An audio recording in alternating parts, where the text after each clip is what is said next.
Avisa aí. Fala aí, pessoal. Mais uma live da Aplicar, Escola de Engenharia. Para quem está vindo de fora, não conhece a Aplicar ainda, vou me apresentar. Eu sou o Alan, eu sou engenheiro civil e eu faço parte do time de educação da Aplicar. Quem não conhece a Aplicar nasceu com uma missão, que é diminuir a diferença entre o que é ofertado, que é como a gente se forma, né, que é a oferta de mercado, com a demanda de mercado. A nossa missão é diminuir e fazer isso conversar, né, as pessoas que se formam conseguir um determinado local dentro do mercado de trabalho, tá? E aí, quem quiser conhecer mais sobre o nosso trabalho, é só pesquisar aqui nas redes sociais, os links estão aqui embaixo da descrição dessa live. E hoje, a ideia é bater o papo com o Corpo de Bombeiros Voluntários de Joinville, com a engenheira Jaqueline e com o engenheiro Luciano. Então, antes de iniciar, Jaqueline e Luciano, vocês podem se apresentar e contar um pouquinho, porque assim, quando você se forma em engenheiro, você também pode trabalhar no Corpo de Bombeiros. Então, contar um pouquinho como é trabalhar aqui. Quem começa? Boa noite a todos. Então, como o Alan falou, meu nome é Jaqueline Fernanda de Moura, eu sou engenheira no Corpo de Bombeiros Voluntários aqui em Joinville. Eu moro na cidade de Jaraguá do Sul e trabalho aqui em Joinville há 4 anos. É uma experiência, eu diria, única, né? Trabalhar no Corpo de Bombeiros como engenheira, justamente porque a gente tem contato com os mais diversos tipos de ocupação, a gente avalia comércio, indústria, conhece diferentes realidades, né? Diferentes graus de risco, coisa que talvez o engenheiro, enquanto projetista, acaba não tendo contato com esse tipo de sistemas de prevenção e das mais diversas ocupações. Show. Então tá, gente, boa noite a todos. Eu sou o Luciano, eu sou engenheiro responsável pelo setor de vistorias aqui dos Bombeiros Voluntários, né? Eu já estou aqui há um bom tempinho, já se vão aí 36 anos desde que eu comecei as minhas atividades aqui, sempre como bombeiro voluntário e depois de um tempo, acabei integrando os quadros profissionais da corporação. É uma grande satisfação poder falar para esse público, né, nessa noite. Eu queria, antes de dar prosseguimento, agradecer aqui o pessoal da Aplicar, o Tiago, o Alan e o Fernando, pela oportunidade que nos deram, pelo convite que nos fizeram a poder levar a esse público aí um pouco mais dividir com essa moçada aí, né, um pouco do nosso conhecimento, um pouco da nossa experiência, um pouco desses cabelos brancos aqui, né, dividir um pouco dessa carga aí de conhecimento que a gente tem para vocês, né, para que isso possa somar de alguma forma na carreira profissional de vocês, nas atividades do dia a dia de vocês. Então, espero que todos tenham que aproveitem bem esse momento, né? A gente tem um conjunto grande de informações aqui para dividir com vocês. Infelizmente, a noite vai ser curta pelo conjunto todo de coisas que tem para falar, né? Mas vamos aproveitar e vamos dividir esse conhecimento com vocês. Cara, que legal. Eu também estou muito feliz. Confesso que estou até um pouquinho nervoso aqui de estar conversando com esses dois aqui, e estar mostrando a entidade de bombeiros aqui, tanto pode ser os voluntários como os militares, mas mostrar essa entidade e essa responsabilidade é grande, então, muito obrigado por aceitar o convite aí. A gente vai começar, então a ideia desse bate-papo é um bate-papo descontraído, tá? Então a gente não é uma aula aqui de como fazer as coisas, mas ela vai ser pautada por alguns assuntos. E o primeiro assunto seria quais são os porquês, por que um projeto tem que vir e entrar no processo de aprovação no Corpo de Bombeiros. Mas antes, eu queria avisar, vocês, se tiverem alguma dúvida, a ideia então é interagir com vocês, então mandem as perguntas de vocês. Mas assim, durante o bate-papo a gente vai responder algumas perguntas que forem pertinentes ao assunto que a gente está falando. Porque como a parte do Corpo de Bombeiro tem um monte de assuntos para falar, né? Se a gente fugir para um assunto que não está pertinente aqui, daí a gente perde tempo de vocês, o nosso tempo, e aí a gente pode até pegar essas questões que estão fora desse tema e criar um outro conteúdo, tá? Dependendo. Então, a participação de vocês é bem importante nesse sentido. Então, mandem as dúvidas de vocês, mandem os assuntos que vocês gostariam de ver, interajam com a gente vai interagir com vocês aqui durante essa conversa. Para iniciar, então, a introdução do assunto, por que durante a abertura de uma empresa, tá? Por que a tramitação de uma abertura da empresa, o alvará de funcionamento, a BITS, as reformas, envolve o Corpo de Bombeiros nesse processo? Lá, e amigos, de forma bastante sucinta, né, nós vamos procurar dividir essa resposta em 2 grupos, tá? Quando nós falamos na construção de uma edificação, o bombeiro ele participa em 2 fases. Na fase de concepção de uma edificação, na fase de projeto, né? Então, quando se faz todo o trâmite necessário para se obter os alvarás de construção, o bombeiro faz parte desse processo na aprovação dos processos, sejam eles simplificados, que é o RPCI, que a Jaqueline vai detalhar melhor, ou sejam os PPCIs, o bombeiro faz parte dessa parte de concepção. Ainda falando nas edificações, nas construções, o bombeiro entra num segundo momento, após a construção finalizada, ele entra num momento de garantia de que a edificação foi construída, né, com aqueles requisitos que estavam anteriormente no papel, e hoje em dia já não é mais papel só, né, hoje é digital, né, é tudo digital, mas figuramente no papel, de garantir que aquilo que foi projetado foi construído nas vistorias de ABITSE. Então, projeto preventivo, a fase anterior, a construção, e a finalização da construção com o ABITSE. Existe uma outra fase, que é a fase em que o bombeiro é envolvido aí pelos órgãos de licenciamento de empresa, né, que tem a ver com a ocupação daquele imóvel. Aquelas empresas que vão, eventualmente, ocupar aquele imóvel. Então, basicamente, o que se faz é a avaliação, através das vistorias, né, da adequação daquela ocupação, que a Jaqueline depois vai explorar um pouquinho melhor, a adequação daquela ocupação que se pretende àquela edificação que foi construída. Então, o bombeiro basicamente entra nessas fases: projeto, vistorias de ABITSE e vistorias e procedimentos, né, assim por assim dizer, vistorias, para a verificação da adequação do funcionamento das empresas nas edificações. Salientando, né, Alan, que o documento emitido pelo Corpo de Bombeiros, seja o atestado de aprovação de projeto, o RPCI, ou mesmo o atestado de vistoria, ele é solicitado pela Prefeitura, pela Polícia Civil, pelo Ambiental. Então, nós somos uma parte, né, de um processo que envolve as regulamentações, tanto das edificações quanto das ocupações, como o Luciano comentou, né? E também existe uma exigência legal de que se tenham as edificações aí, independente do seu uso, o atestado de aprovação do bombeiro é válido, vigente, né?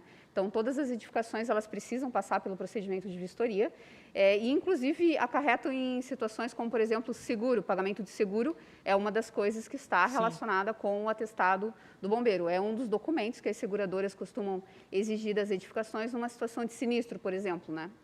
Não, legal, tudo segurança, né? Eu acredito. Né? E aí eu só queria complementar uma situação, a gente vai falar um pouquinho mais à frente da questão das normas, né? As normas evoluem, as normas melhoram, né, com o passar do tempo.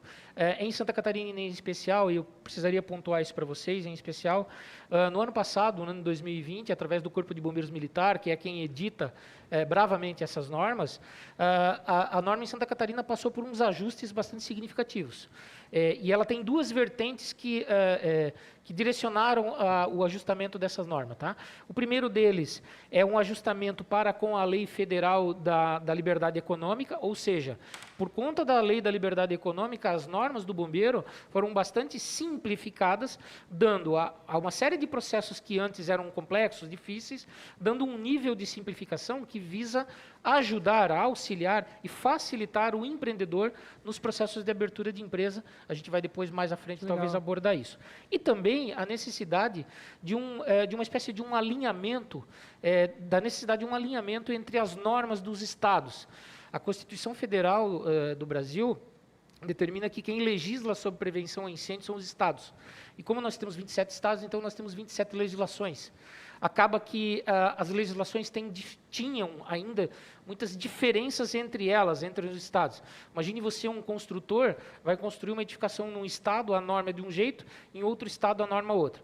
Então, no sentido de diminuir essas diferenças, através da Secretaria Nacional de Segurança Pública, é que se fez um grande trabalho de alinhamento, aproximando, então, a norma de Santa Catarina às normas de outros estados, né, ficando cada vez mais próxima, e a gente sempre tem que falar, né, a referência no Brasil, uma das melhores normas, é a norma de São Paulo, então a norma de Santa Catarina passou a ficar bem mais próxima e ainda está em processo de evolução com outras normas, em especial a de São Paulo.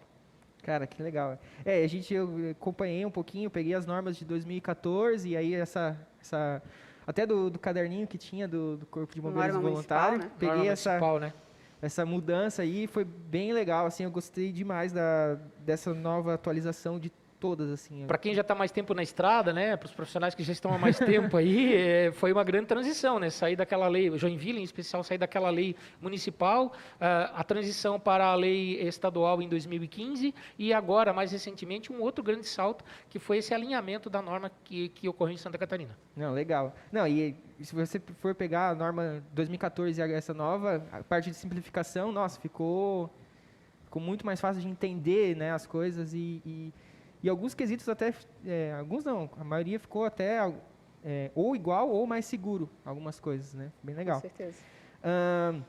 Legal. E qual que são as responsabilidades, tá, dos envolvidos? Por exemplo, eu vou construir, vou abrir uma empresa, então o proprietário ele tem uma responsabilidade, né? O projetista tem uma responsabilidade e o corpo de bombeiro também tem. Quais são as responsabilidades envolvidas aí nesse projeto? Legal essa abordagem. Gente, segurança não se faz a uma mão só. Segurança é responsabilidade de todos, né? Então, nesse contexto todo, existem um conjunto de responsabilidades, em especial dos proprietários ou os responsáveis legais pelas edificações. São eles os responsáveis por solicitar anualmente, e aí reforço isso, né? A legislação determina, né? Está no artigo 99 da IN1, parte 1, se não me engano, se eu não estiver errado, me corrija, de que compete ao proprietário solicitar anualmente a renovação do seu atestado de vistoria ao bombeiro, seja ele militar, seja ele voluntário, né? E aí também de manter as características de funcionalidade e de operacionalidade de todos os sistemas que são presentes na edificação. Então, aí uma parcela grande dos responsáveis legais pela edificação. Nós também temos aí a figura dos responsáveis técnicos, são os engenheiros, os arquitetos, né? Que são aquelas pessoas que são os responsáveis pelo dimensionamento e pela manutenção também desses sistemas, né? Atestando que esses sistemas continuam operando adequadamente e garantindo o nível de segurança. E a parcela do bombeiro, cada vez menos de ser aquele agente fiscalizador, daquele agente que dificulta. Burocrático. Burocrático. O bombeiro precisa assumir cada vez mais uma figura de parceiro, uma figura de aquele órgão que está ali, não para dificultar, ele está ali para facilitar, porém não abrindo mão da segurança, mas sendo um parceiro, sendo alguém que está ali, claro, cumprindo as normas, seguindo a lei sempre, mas no sentido de facilitar, de ajudar, de proporcionar com o seu conhecimento e com a sua experiência os melhores níveis de segurança para aquelas edificações de ocupações. Segurança 100% não se consegue. Você não consegue isso nem... Eu dou um exemplo aqui, a aviação. A aviação é um dos meios de transporte mais seguro, mas ele não é 100% seguro. A gente trabalha sempre com mitigação de riscos. Então, quanto mais esforços nós tivermos de todos os entes envolvidos, no sentido de se preocupar com a segurança, maiores serão os níveis e maiores serão as garantias de segurança para todos. Não, legal. Muito bom, muito bom. E aí, a gente... beleza, agora a gente sabe por que vocês entram no meio, né, da abertura da empresa, de uma construção, quais são as responsabilidades, né, de todo mundo envolvido, e aí vai ser o primeiro passo. Por que a gente precisa entender sobre a classificação das edificações, né? Acredito que a gente sabe que tem que passar pelo bombeiro, sabe tudo que a gente, né, as nossas responsabilidades e primeiro passo, né, classificação. Por que entender isso antes de iniciar qualquer processo? É de extrema importância entender a diferença das ocupações, né, e não das edificações, das ocupações, porque as ocupações têm diferenças de severidade. Vou te dar um exemplo, e aí isso está muito ainda vivo na nossa memória, é o episódio da Boate Kiss, né? Algumas ocupações ainda têm um nível de severidade maior do que outras, um nível de complexidade maior do que outras. Então, por exemplo, hoje a gente vê dentro dos 63 tipos de ocupações em que a norma subdivide, né, nós temos certamente um grau de rigor, um grau de exigência maior para aquelas ocupações que são de reunião de público. Por exemplo, as ocupações como boates, casas noturnas, né, o grupo dos F lá, né, os F11, os F6, os F8, esses são ocupações que têm um nível de severidade um pouco maior. Os hotéis, os locais como as ocupações do tipo hospitalar. Então, dentro de todo esse range, alguns têm níveis de exigência menores e outros maiores. Então, é de extrema importância a você, profissional, que trabalha ou que quer trabalhar com sistemas de prevenção, de entender isso. Cada ocupação, e por isso nós vamos comentar depois com vocês, de toda a separação, né, pelos tipos de ocupação que existe, e para cada tipo de ocupação, o dimensionamento correto das exigências que cada uma delas traz.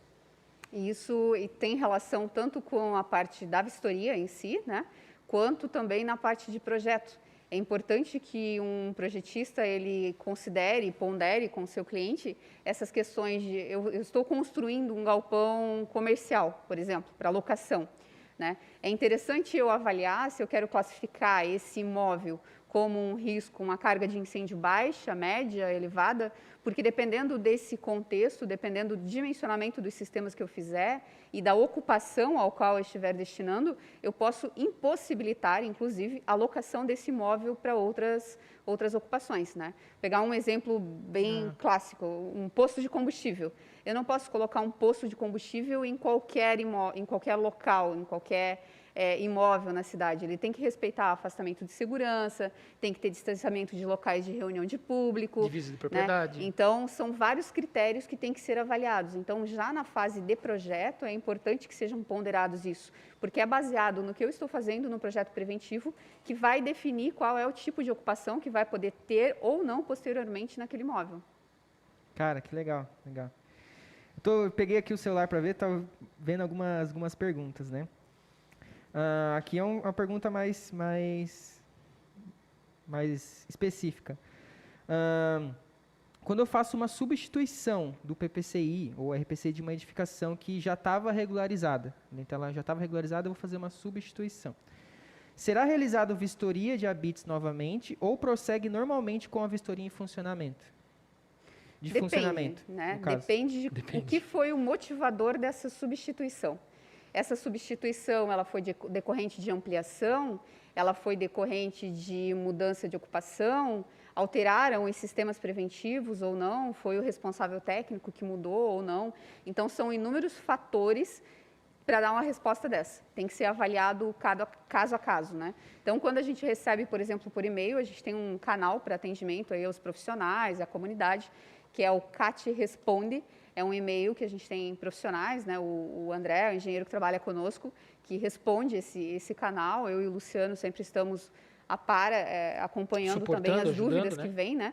Justamente para que a gente possa dar o caminho correto para que o profissional tenha que... Então, é uma pergunta que, se a gente recebe, por exemplo, a gente vai responder com outras perguntas. Outra pergunta. Exatamente. Qual é a finalidade? Mudou a ocupação? Ampliou?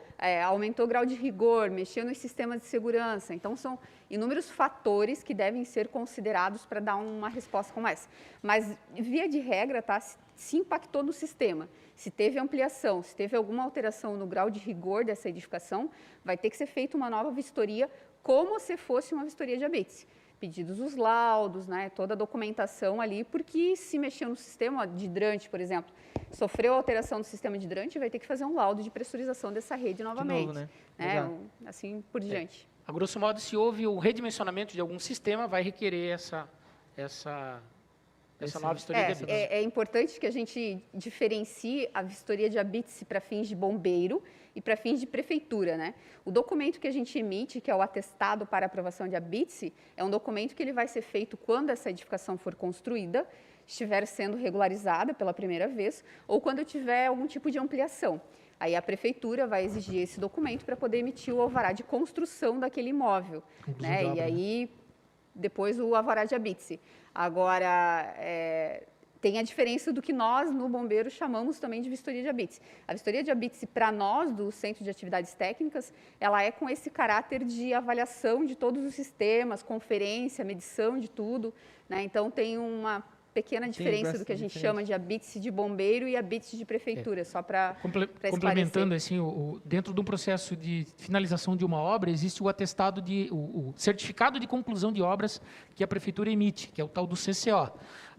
Quando a prefeitura emite o CCO, e o CCO é necessário para você fazer incorporação, é necessário para você fazer averbação de imóvel, né? O bombeiro faz parte, o habite do bombeiro, assim como o habite da prefeitura e o habite de vigilância sanitária, quando necessário, são essas partes que compõem o certificado de conclusão de obra. Então, ainda tem muita gente que tem muita confusão, né? Quando fala em habite de bombeiro é uma coisa, habite de prefeitura é outra, porque os aspectos de avaliação são diferentes. Vai pegar um monte de documento ali, entregar numa pastinha, né, lá, e ó, agora você tem o... Agora eu quero a conclusão de obra. Agora eu quero a conclusão de obra, né?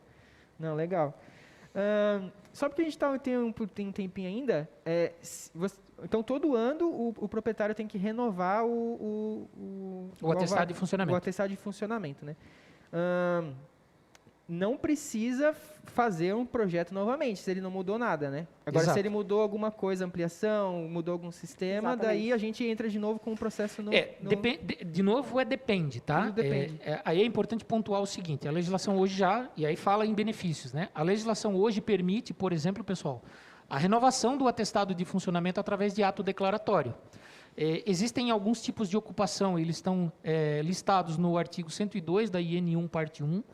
Existem algumas ocupações das quais não se dispensa a realização de vistoria prévia, ou seja, para que eu faça a liberação, a renovação do atestado de funcionamento, é obrigatório que esses tipos de ocupação passem por vistoria de bombeiro. Um exemplo, a ocupação F11. F11 não dá para fazer, que é a boate, casa noturna, não dá para fazer por ato declaratório. Obrigatoriamente, você tem que fazer por vistoria. Mas existe um rol gigantesco de ocupações pelo qual é permitido que você faça essa renovação através de ato declaratório. É a declaração de manutenção de sistemas preventivos e termo de responsabilidade. Por esse instrumento, e de novo, a facilitação, a simplificação, por esse instrumento se obtém a renovação do atestado do bombeiro de forma quase que direta, quase que imediata, né? Mediante o preenchimento de um termo no qual o proprietário ou o responsável legal pela edificação assina esse termo de compromisso dizendo que todas as manutenções foram feitas, tudo está lá do mesmo jeito que o ano passado, foi mantido aquela característica original, então se faz a renovação do atestado de funcionamento. De novo, ressalva e a importância. Alguns tipos de ocupação, que são aqueles listados no artigo 102, não é permitido fazer esse ato declaratório. Cara, legal, legal. Sendo que a vistoria do Corpo de Bombeiros não é ela que vai garantir a segurança no imóvel, né? As pessoas confundem muito, acham que o fato de ter uma aprovação, um atestado de vistoria válido, ele dá segurança 100% para o imóvel, né? Ou não. O que garante isso é justamente evita, né, grande parte dos problemas, é a manutenção desses sistemas. E essa declaração que o Luciano comentou, nada mais é do que isso, né? Então, o proprietário vai assinar lá um termo declarando que ele realizou a manutenção de todos os sistemas preventivos e eles estão em pleno funcionamento. Quando o bombeiro vai fazer a vistoria, a gente realiza os testes, verifica lá extintor, determinados itens, parte de gás, mas não é o bombeiro que é o garantidor do funcionamento daquele sistema. É importante esclarecer isso, porque as pessoas acabam tendo uma falsa segurança em relação ao atestado de vistoria. É como se o bombeiro tivesse passado lá e agora a minha edificação está protegida. Não vai acontecer nada aqui porque eu tenho o papel do bombeiro. Não, naquele momento que a gente passou, poderia estar tudo funcionando perfeitamente. É sempre dentro da linha da mitigação de riscos, né? Exatamente. Se teve alguém que olhou, que cuidou, as chances de acontecer alguma coisa, obviamente, são menores do que naqueles lugares que não teve um olho de um especialista. Tanto a instalação quanto a manutenção dos sistemas, eles não são para o bombeiro, né? As pessoas às vezes imaginam que realizar a instalação ou a manutenção desses sistemas é porque o bombeiro está exigindo. Não, pelo contrário. Todos os sistemas de prevenção, eles estão instalados lá para garantir a segurança das pessoas que estão no local. Benefício de quem está lá. Do patrimônio daquela pessoa que é o proprietário. Não para o Corpo de Bombeiros, né? A gente, se precisar ir numa situação de incêndio, tem o nosso caminhão, tem o nosso equipamento, Com certeza não vai ser para nós que vai ter lá um sistema de hidrante ou um extintor, por mais que facilite e ajude no nosso trabalho, mas ele é para garantir a segurança das pessoas que estão lá. Eu queria reforçar de novo isso, gente. Tudo isso que a legislação exige é para benefício de quem está lá. É para benefício das pessoas, é para benefício das pessoas que utilizam aquele espaço. É para benefício de tentar mitigar os riscos e reduzir os riscos à vida das pessoas e também sem poder deixar de falar do patrimônio, né, gente? Que também é importante. Proteção do patrimônio. Não, legal. A gente foi um pouquinho, né? Aí vamos só voltando. A gente eu vou resumir um pouquinho para depois começar, tá? Vou concatenar, que nem é uma palavra legal aqui de se falar. A gente, então, beleza, a gente viu que, dependendo do uso, não, agora deixa eu pegar a palavra certa. Da ocupação. Isso, da classificação da ocupação, você tem uma série de simplificações no seu processo, né, de aprovação do bombeiro. Então, às vezes, né, pode estar querendo ir por um caminho muito burocrático e a sua edificação não precisa disso tudo, né? E aí a gente começa a falar porque assim, tem a classificação da ocupação, isso, né?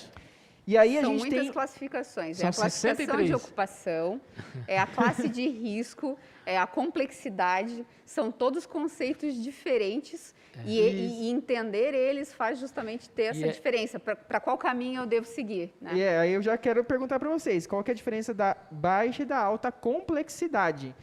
Tipo, mais objetivo, assim, essa parte. Certo. Então, os imóveis de baixa complexidade, né, eles são aquelas edificações com até 750 metros, com até 3 pavimentos, com até 190 quilos de gás, se forem ocupações do grupo F, que tem uma lotação de até 100 pessoas, né, para as demais ocupações até 200 pessoas, que tenham lá até 250 litros de líquido inflamável internamente, ou 20 metros cúbicos externo. Então, são esses padrões que definem o que é um imóvel de baixa complexidade. O imóvel de alta complexidade é o que não se enquadrar naquilo ali. Eu tenho um imóvel que qualquer um desses critérios escapou, por mais que ele se enquadre em tudo, mas tem 4 pavimentos, ele já não vai ser baixa complexidade. Então, qualquer desses itens aí que sair fora, já não é mais baixa complexidade. Então, é fácil, porque eu só tenho que aprender o baixa e o alto. O que não for baixa é alta. Simples. Legal, então tem 2 caminhos, exatamente. Né? E dentro do baixa complexidade, aí a gente tem as diferenciações em relação à regularização, que depois a gente vai falar. A diferença do RPCI, o RPCI simples e o PPCI. Tá, legal. E aí, do alta tem a diferença de riscos, né? Vocês poderiam falar um pouquinho sobre isso? É importante reforçar isso assim para vocês até, pessoal, a norma, uma sacada que eu gostei bastante, uso bastante, que são os fluxogramas. As INs hoje trazem fluxogramas. Quem tiver algum tipo de dificuldade, vai lá na IN 1, na parte 1, tem um fluxograma bem legal para você entender isso, né? Um losangozinho e tal, que te pergunta, possui até 3 pavimentos? Sim. Não. Que te direciona para você seguir o caminho e é bastante legal isso para quem está aprendendo, para quem está começando, né? Então, reforçando isso, ela tem lá critérios para dizer se é alta ou se é baixa, e se fugir a um desses, é alta. Fugir um desses é alta. Vou dar um exemplo para vocês aqui. Um imóvel de 100 metros quadrados, um pavimento, com 100 metros quadrados ele não tem 750, é baixa. Um pavimento, ele não chega no 3, ele é baixa. Mas se ele colocar lá, imagina uma padaria com 100 metros quadrados, que ele colocar 300 quilos de gás, pronto, ele fugiu do critério dos 190 quilos de gás. Então, ele passa a ser alta complexidade. Embora ele seja pequeno, mas um dos critérios fugiu, ele passa a ser alta complexidade. Então, tendo isso em mente, né, e aí não entrando na questão de risco, quando a gente fala em risco, a gente está falando de carga de fogo, que a gente vai aprofundar um pouquinho mais depois, mas de início é importante vocês entenderem isso. E isso vai direcionar, na sequência a gente vai falar, qual é o tipo eu costumo brincar aqui, né, qual é o remédio que vai dar. Dependendo da dor, qual é o remédio que dá. Então, se é alta complexidade, é um direcional, e aí a gente chega aqui agora, então, no ponto central do nosso trabalho aqui. Sim. RPCI ou PPCI, a definição está aqui, alta ou baixa, já que ele vai explorar um pouquinho melhor depois com vocês. Só complementando a tua pergunta ali, em relação a atividade, tá? A gente tem baixa e alta complexidade e a gente tem atividades econômicas de baixo ou de alto risco. É importante deixar isso bem claro, porque são conceitos que fazem toda a diferença e que determinam os caminhos, né? Então, existe possibilidade de eu isentar alguma coisa de avaliação do bombeiro, por exemplo? Existe, mas ele está relacionado à parte da atividade desse imóvel, que são as atividades de baixo risco que a legislação define. Então, por exemplo, eu sou um representante comercial, né? Eu não tenho um endereço fixo, a minha empresa é um endereço de contato. Eu sou uma atividade econômica de baixo risco. É uma atividade que dispensa a avaliação do bombeiro, dispensa a vistoria, dispensa qualquer projeto, né? Qualquer procedimento. É um vendedor ambulante, um carrinho de pipoca, por exemplo. Esse cara também, a norma define ele como uma atividade econômica de baixo risco. Legal. Tá? Então, são conceitos diferentes. Diferente do alto risco. O alto risco ele vai estar relacionado lá ao cara que tiver armazenamento, manipulação de pólvora, por exemplo. Combustíveis inflamáveis. Combustíveis. Então, são coisas distintas e é importante a gente ter bem claro que aqui hoje nós estaremos falando a respeito dos imóveis de alta e baixa complexidade, né, que estão relacionados diretamente com a regularização dele. Se vai ser por RPCI, RPCI simples ou PPCI. E que é diferente do conceito de atividade econômica de baixo ou de alto risco. Não, legal, mas não quer dizer que todos de baixo são isentos, né? Ou não? Atividade econômica de baixo risco, o que tiver descrito lá, são uma sequência de atividades que tem descrito na norma, aquelas ali, elas isentam a avaliação do bombeiro. Mas ele está relacionado ao processo de atividade, o funcionamento que se tem lá. Ele está mais relacionado com a empresa em si, né? Vamos falar dessa forma. E até um pouco antes de entrar até, né? Exato. Isso já o alta e o baixa complexidade, ele está relacionado à edificação. Então, baixo e alto risco está relacionado com a atividade que vai funcionar lá. E alta e baixa complexidade está relacionado ao imóvel, à edificação. As características daquela edificação. É importante para quem quiser ver, quem quiser entender isso que nós estamos falando, da atividade econômica de baixo risco, está lá no artigo 5 da IN 1, parte 1. Esse artigo define quais são as atividades caracterizadas como atividades econômicas de baixo risco. O exemplo aqui que nós falamos, né, aquela empresa que registra, ela não existe fisicamente. Ela é o pintor, ela é o encanador, o autônomo, né? Tem uma série de atividades econômicas listadas ali, que vem lá da Lei Federal da Lei da Liberdade Econômica, né? Que isentam totalmente de qualquer tipo de avaliação do bombeiro. Ou seja, o empreendedor, este empreendedor que se encaixa aí, ele abre a sua empresa sem que ela precise passar por avaliação do bombeiro. Ah, legal. Até meu pai gosta que eu cito eles na live. Então, ele abriu um local de solda pequeno, né? Então, lá na prefeitura já foi o filtro, eu acredito, porque aí ele já pegou, já mandou, nem mandou fazer nada, já foi um bombeiro lá em casa, era uma portinha lá em casa, né? Ele olhou, tá, então tá atestado que é baixo risco, então tá tranquilo. Daí ele envia essa informação de volta para a prefeitura. Bem rapidamente, esses processos funcionam assim, pessoal. Quando você abre e constitui uma empresa, geralmente esses processos tramitam através da Junta Comercial do Estado de Santa Catarina, a JUSESC. Então, quando você constitui uma empresa, você pode abrir isso através do SEBRAE ou de um contador, enfim, tem várias formas de abrir. Você vai requerer a abertura de um CNPJ, você faz isso através da Junta Comercial. Existem alguns filtros que a Junta Comercial avalia por algumas perguntas que você faz, que o sistema te faz, e essas perguntas que ele faz é justamente para tentar identificar se você não é um empreendedor desse de baixo risco. Se a sua atividade econômica for através das respostas que você faz, que você dá ao sistema, o sistema identificar que você é um empreendedor que se enquadra como de baixo risco, ele já vai fazer todo o seu licenciamento diretamente, sem necessidade de mandar para o bombeiro, para a vigilância ou assim por diante, de forma bastante resumida, tá?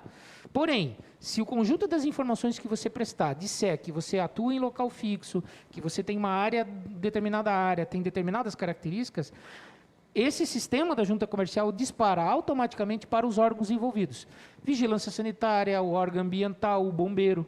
No seu caso, o bombeiro passou lá, por quê? Porque ele foi identificado como uma atividade presencial, uma atividade exercida fisicamente no local. Perfeito. E não identificou inicialmente como uma atividade econômica de baixo risco. Entendi. Então, esse local, por isso, foi direcionado para se realizar a vistoria. Ah, legal. Aí, ó, Tá bom? Já aprendi alguma coisa. Já. Pessoal, quem não se inscreveu aí, se inscreve no nosso canal, tá aqui embaixo. A gente tem um monte de conteúdo sobre isso e provavelmente a gente vai ter algum outro conteúdo com o bombeiro. Então, aí vocês vocês recebem notificação disso e tal. É bem legal. Então, agora a gente aprendeu a importância de classificar as ocupações, a diferença dos riscos, o risco da atividade comercial. Tem a parte de risco de incêndio, que é relacionada à carga de incêndio que a gente vai falar, né? E aí, vamos responder a pergunta, né? Qual que é a diferença entre um PPCI e um RPCI?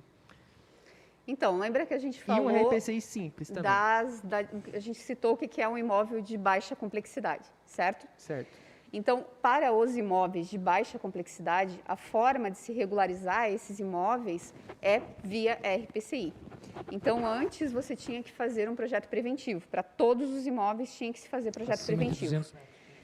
Hoje, a norma trouxe ampliou essa diferenciação, justamente ampliou os conceitos também, né? O volume de gás, por exemplo, capacidade de público, alguns critérios ali ampliaram para que a gente tenha uma facilitação no momento de regularização dessa edificação, seja para uma obra que vai ser construída ou para uma obra existente que eu vou regularizar. Então, para os imóveis de baixa complexidade, se aplica o RPCI. Se o teu imóvel fugiu em qualquer um daqueles aspectos, ele não se enquadra como RPCI. Ele deve ser feito um PPCI, que é o Projeto de Prevenção contra Incêndio.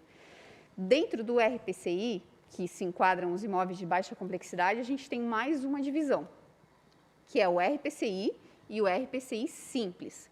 Ou seja, eu falei que para o RPCI se enquadram as edificações de baixa complexidade, até 750 metros quadrados, até 3 pavimentos, né? Todos aqueles critérios ali que eu citei anteriormente. Simultâneos, né? Isso. Para o imóvel se enquadrar como um RPCI simples, ele, além de ter que ser um imóvel de baixa complexidade, ele precisa ter menos de 200 metros quadrados, tá? Então, já reduziu, se o RPCI se aplica até 750, para ser um RPCI simples é até 200 metros quadrados. O volume de gás, que para o RPCI é até 190 quilos, para o RPCI simples, ele já reduz para 90 quilos, né?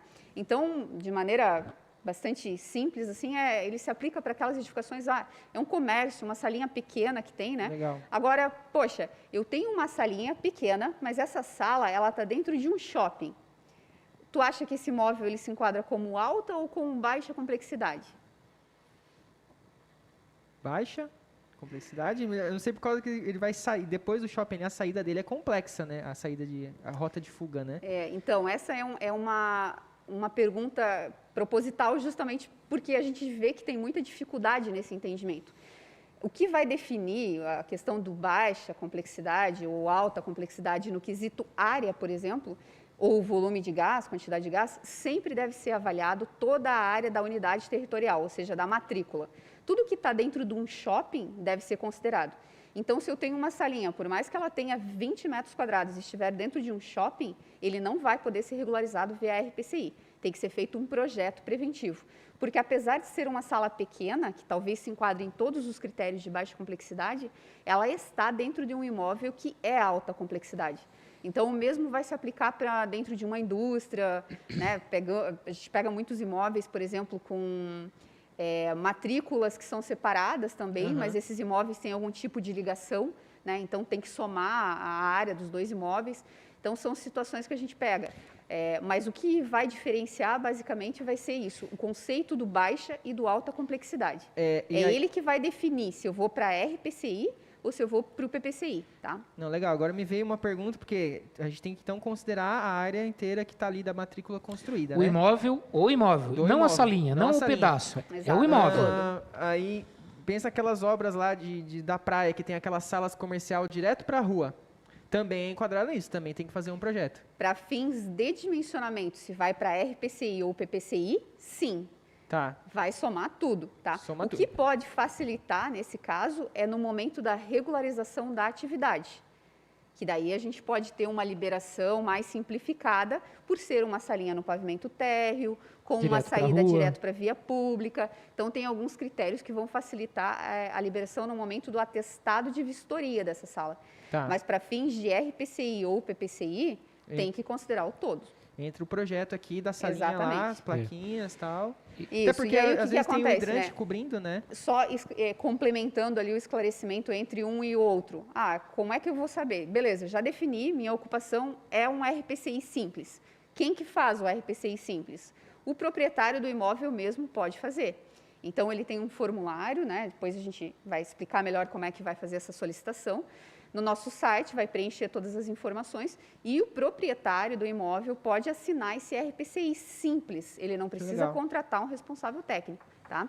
Agora, o RPCI, aquele cara que tem mais de 200 metros quadrados, apesar de ser baixa complexidade, ou o PPCI, aí, nesse caso, precisa ter um responsável técnico, seja um técnico, um engenheiro, um arquiteto, mas tem que ter a responsabilidade técnica nesses processos, tá? E aí, complementando um pouquinho, né, até para ajudar, dar um pouquinho de fôlego, para dar uma respirada, a gente se ajudando aqui, gente. Assim, o RPCI simples, ele não se... quando ela falou em preencher, né, a única coisa que se preenche são os dados do responsável e os dados do imóvel, o endereço, o bairro, enfim. O RPCI simples, ele já vem preenchido. Ele já diz lá como que tem que ser o sistema de gás, como que tem que ser isso, como que tem que ser o extintor, como tem que ser, ele está pronto. Já o RPCI, aquele que é de 200 até 750 metros quadrados, que a gente chama aqui de RPCI RT, porque ele precisa da figura do responsável técnico. O RPCI RT é o responsável técnico que preenche. Então, entendam o RPCI como uma simplificação do projeto. Ao invés de eu desenhar, ao invés de eu ter que fazer pranchas e tudo mais, o RPCI é um processo simplificado, na qual, ao invés de desenhar, o profissional vai escrever. Por exemplo, sistema preventivo por extintores. O profissional vai escrever lá. Deverá ter um extintor de pó químico, capacidade 2A, ABC, instalado logo na entrada, deverá instalado no máximo 1,60 m, com a sinalização assim. Ou seja, qual que é o princípio do RPCI? Simplificação. Para não precisar fazer projeto, faz-se, só que ao invés de maneira desenhada, ele faz de maneira escrita. Mas o profissional, aí é importante entender que precisa haver a figura do responsável técnico, que é a pessoa que vai dimensionar, dizer quanto que tem que ter, qual é o mínimo, onde, como, e vai transcrever isso, vai escrever isso no RPCI. Que legal. Reforçando. Essa é uma facilidade para fins de aprovação com o bombeiro, no trâmite que está aqui conosco no Corpo de Bombeiros. Não significa que o profissional, o engenheiro, o arquiteto, não precise fazer um projeto lá para o proprietário. Executivo, né? Ele é muito melhor para uma pessoa leiga, para um executor, colocar um extintor, colocar uma luminária de emergência, adequação de gás, ele ter aquilo desenhado num projeto preventivo e as informações bem detalhadas, do que ele simplesmente ler um RPCI e executar. Então, né, esclarecendo para os profissionais, às vezes os profissionais ficam com dúvida. Mas agora eu não faço mais o projeto. Aí, como é que eu vou cobrar o meu cliente? Eu vou cobrar por uma declaração que eu estou fazendo? Não, você pode fazer o teu projeto para o teu cliente. O que tem é que o projeto esteja equivalente ao que você informou no RPCI. Né? Mas apenas para os dois lá, exatamente. Né? O RPCI ele é como se fosse um memorial, né, onde vai ter descrito ali os sistemas, como deve ser, mas ele é simplificado. São apenas algumas informações que vêm no RPCI. Então, a gente sabe que para a execução dos sistemas preventivos numa obra, é importante esse detalhamento que tem no projeto, né? Mas aí é uma questão assim, é a facilidade que o profissional tem para a aprovação junto ao Corpo de Bombeiros. Porque ele é bem mais simples para ser feito. E até se você for fazer um projeto para o cliente executar ali, vai ser um projeto mais simplificado também, né? Mas aí é uma questão sua com ele, né? Sua com ele, se o seu cliente quer que você desenhe para ele saber executar, desenhe entre vocês lá. Você não precisa tramitar esse desenho no bombeiro. Do ponto de vista de bombeiro, é o RPCI simples. E aí, pessoal, eu quero destacar uma coisa para vocês, que a própria legislação diz hoje, ela dá as facilidades, mas a facilidade não significa que ninguém... Agora é oba-oba, que a segurança e assim... Então, existem, por exemplo, textos na legislação que dizem que a não especificação de um determinado sistema ou a sua incongruência, ela usa essa palavra, né? Então, se você, de repente, não descreveu corretamente, ou se você esqueceu de detalhar um negócio, alguma situação, não significa que você não vai cumprir. Vou dar um exemplo. Um abrigo de gás. Um abrigo de gás, lá na norma, ele traz uma série de detalhezinhos que tem que ser observados. Se o profissional, ao escrever o RPCI, não escreveu todos esses detalhes na íntegra, ok, tudo bem. Mas isso não implica de que, na vistoria de verificação desse abrigo de gás, não vão ser requeridos todo o detalhamento conforme a norma diz. Então, a própria norma é bastante enfática em dizer o não detalhamento ou a incongruência daquilo que o profissional escreveu no papel, porque papel tudo aceita, não implica no não atendimento da norma.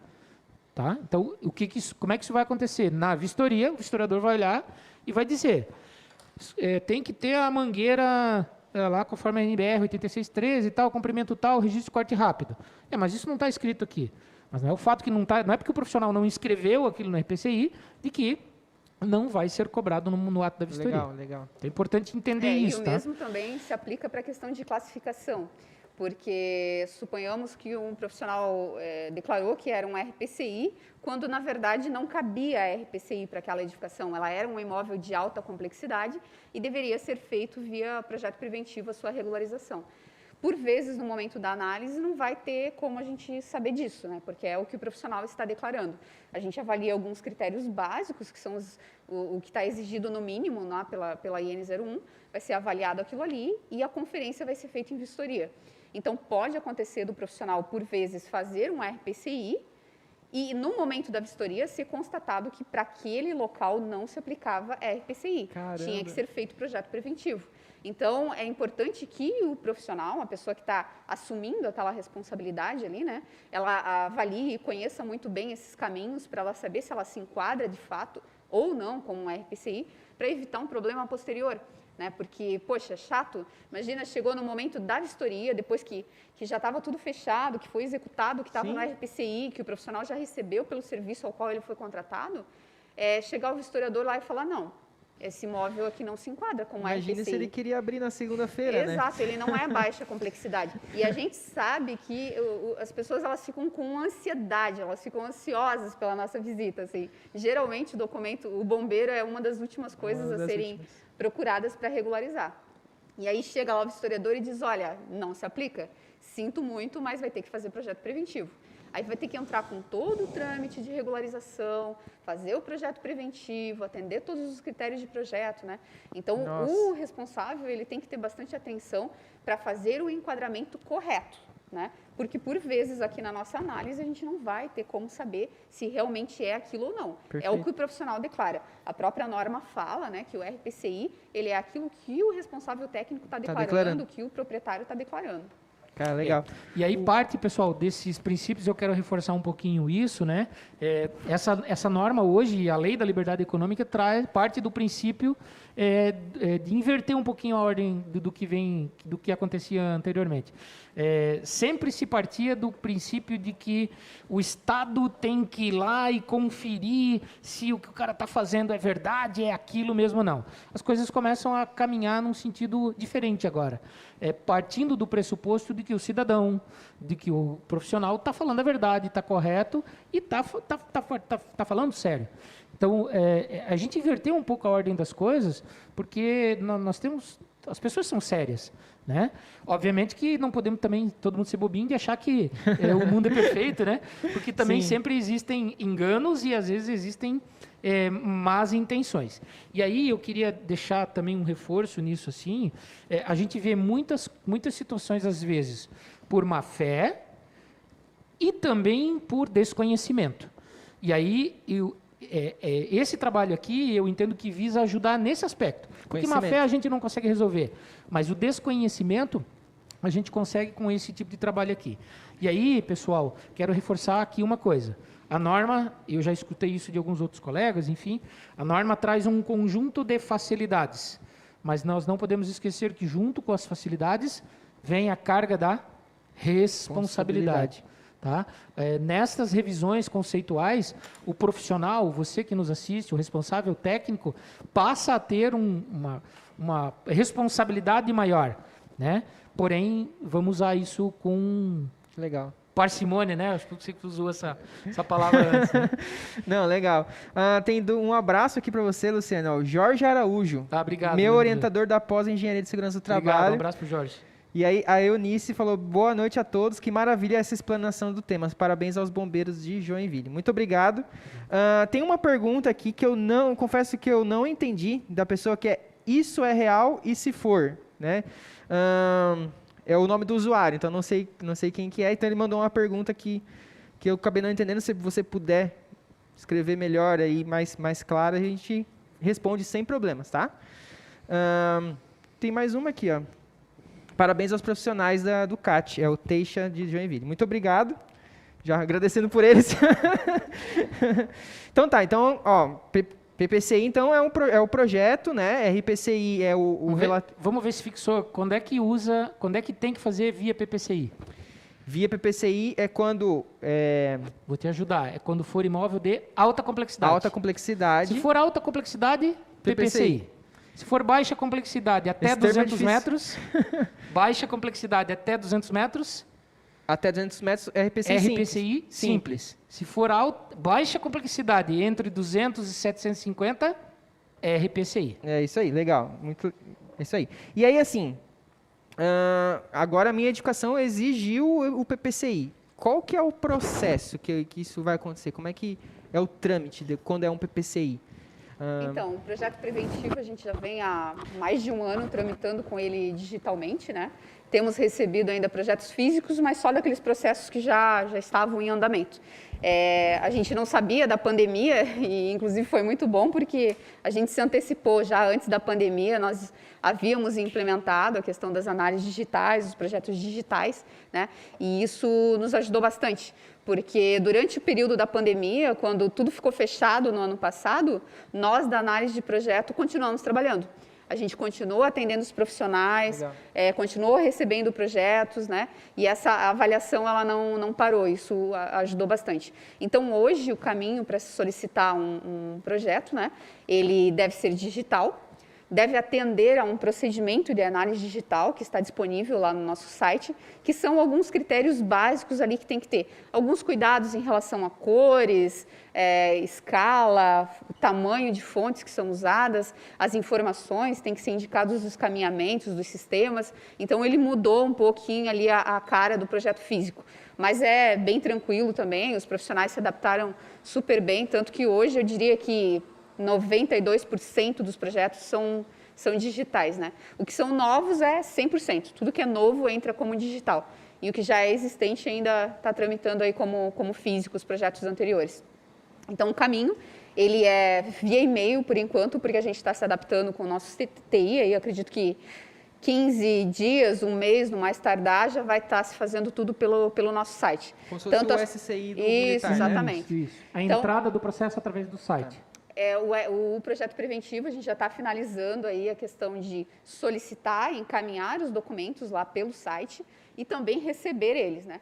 Hoje, como que funciona? O profissional encaminha para um e-mail que nós temos, que é o projeto digital, ele encaminha os documentos que ele vai submeter à análise, mais a RT, memorial, né?